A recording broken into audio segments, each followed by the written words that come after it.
What's going on, guys? Here we are again for Margarita Monday. Today we're at La Fogata off Vance Jackson. It's a wonderful Mexican restaurant if you've never been here. We're hanging out on the patio, drinking the house margaritas. And I'm going with the On the Rocks. $7.95, gives you about 18 ounces or so.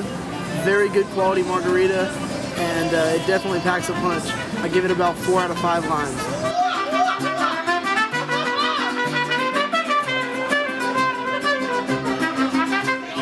Tried the Fresca earlier. It's about a $15 margarita. Drinking the house right now, have to go with that. Way better, cheaper. If you would like low on budget and a little bit more kick taste, you go with the house margarita, $7.95. I give it 4 out of 5 limes.